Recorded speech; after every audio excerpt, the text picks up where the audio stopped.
You have probably heard that, in myth, gods change shape, heroes come back from the dead, and rivers speak. But somewhere in the Mahabharata is a story stranger than all of that. A king drinks a sip of water, and 9 months later, he gives birth. Not metaphorically, not as a vision. The text says it happened. And the reason it happened tells you something about how ancient cultures thought about gender long before that word even existed. His name was Yuvanashva. He ruled a kingdom without an heir. He wanted a son so badly that he performed a great fire ritual, asking the gods for a child. The sages prepared a pot of sacred water, charged with the power to make his queen conceive. They set it aside for the ceremony and went to rest. That night, Yuvanashva woke up thirsty. He wandered into the ritual chamber. He didn't know what was in the pot. He drank it. By morning, the sages returned to perform the ritual only to find the water gone. And the king, they realized, had swallowed the very magic meant for his wife. Here's where it gets strange. The story doesn't punish him for the mistake. It doesn't reverse it. Instead, it lets the biology play out. Yuvanashva becomes pregnant. His body changes, and in time, he gives birth to a son through his own side, a boy named Mandhata. Sit with that for a second. This isn't a modern reinterpretation. This is a story that has been told in Sanskrit for over 2,000 years. And in it, the king doesn't stop being a king. He isn't mocked. He isn't cast out. He carries a child, delivers a child, and then something even more unusual happens. The gods debate who should nurse the baby, since Yuvanashva has no milk. Indra, the king of gods, steps in and offers his own finger for the infant to suckle, declaring, "Let this child drink from me," which in Old Sanskrit becomes the root of the boy's name, Mandhata. Why does a culture write a story like this? You might expect ancient texts to treat any blurring of gender as taboo. But that's a modern assumption we've projected backward. Indologist Wendy Doniger has spent decades studying how Hindu mythology treats gender transformation, and her research shows something different. In these older traditions, gender was often depicted as fluid, contextual, even reversible, especially when divine power was involved. The body wasn't fixed the way modern biology assumes it should be. It was a vessel the gods could reshape. This isn't an isolated case either. The Mahabharata is full of characters who move across the categories we treat as rigid. Shikandi, born female, is raised male and later becomes central to the death of Bhishma, one of the epic's greatest warriors. Arjuna, one of the 5 Pandava brothers, spends a year disguised as a eunuch dance teacher named Prihanala, teaching music and dance in a princess's court. And there is Ila, a king transformed into a woman by wandering into a cursed forest, who later fathers a dynasty as a man again. Scholars like Doniger point out these aren't throwaway details. They recur again and again, which suggests they mattered to the people telling these stories. So what were they actually saying? One theory is that these myths were working through anxieties about fatherhood, lineage, and where power really comes from. Yuvanashva wanted an heir so badly he was willing to break ritual law to get one. And the story punishes that desperation in a strange, almost ironic way by making him the one who carries the burden of pregnancy himself. He gets exactly what he asked for, just not in the body he expected to receive it in. There's also a simpler explanation sitting underneath the myth. Ancient societies did not have modern medical language for intersex conditions, hormonal variation, or naturally occurring differences in reproductive biology. Historian Alain Danielou, who spent years studying Hindu religious symbolism, argued that stories like this may have functioned as cultural containers for real biological diversity people encountered, but had no scientific framework to explain. When you don't have a word for something, you build a myth around it instead. The myth becomes the explanation. And this pattern isn't unique to India. Ancient Greek mythology has Tiresias, a prophet who lives 7 years as a woman after striking 2 mating snakes, then returns to being a man, and is later consulted by both Zeus and Hera, specifically because he has experienced both. Norse mythology has Loki, who shapeshifts into a mare, becomes pregnant, and gives birth to Sleipnir, the 8-legged horse that becomes Odin's mount. Different continents, different gods, same underlying idea. Transformation across sex and gender is not treated as impossible. It's treated as a kind of power, something reserved for beings who exist outside the ordinary rules. Here's the twist that makes Yuvanashva's story different from Tiresias or Loki, though. He isn't a trickster god or a blind prophet living on the margins of society. He is a reigning king, a person whose entire identity was built on political authority, war, and rule. And the epic doesn't strip him of that authority because of what happened to his body. Mandhata, the son born from his own side, goes on to become one of the most celebrated kings in the entire Puranic tradition, a ruler so just that his name becomes shorthand for ideal kingship in later texts. The pregnancy isn't the scandal of the story. It's the origin story of a legendary dynasty, which brings up an uncomfortable question for us, watching this from thousands of years later. Why does this story feel more radical to modern audiences than it apparently did to the people who first told it? Part of the answer is that later retellings quietly smoothed over the details. Colonial-era translators of the 19th century, working within much stricter Victorian frameworks around gender and the body, often softened or reframed the pregnancy, turning an active biological event into something more passive or symbolic.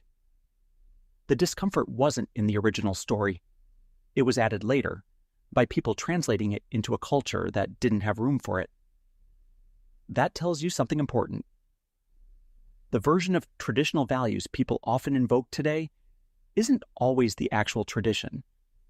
Sometimes it's a much newer edit, layered on top of something older and stranger, that got smoothed out until it matched the expectations of whoever was doing the smoothing. Think about how differently this story would be told today. A leader's body changes in a way no one expects. Almost immediately, you'd expect denial, spin, a palace desperate to keep the news contained. But the Mahabharata does the opposite.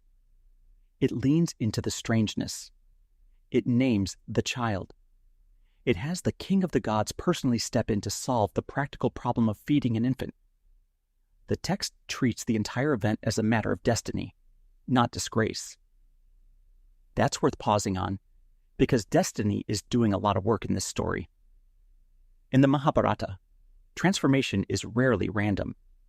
It's almost always tied to a larger cosmic plan that the characters themselves don't fully understand while they're living through it.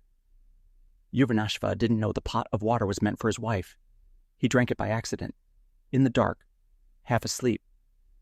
And yet the sages who discover the mistake don't call it a disaster. They read it as fate correcting itself in an unexpected direction. The son the kingdom needed was always going to arrive. The story simply refused to let the audience guess how. This idea, that the universe bends events toward a necessary outcome regardless of the path, shows up constantly in Sanskrit epic literature. Scholars of comparative mythology, including Doniger, have argued that this is one of the key differences between Greek and Indian treatments of fate. In Greek tragedy, fate is usually something a character fights against and loses to, a trap closing around them no matter what they do. In the Mahabharata, fate is stranger and more flexible. It can route around a broken ritual. It can turn an accident into a miracle. The gods aren't just enforcing rules from a distance, they're improvising alongside the humans, adjusting to a mistake in real time. And Indra's role in the story deepens this.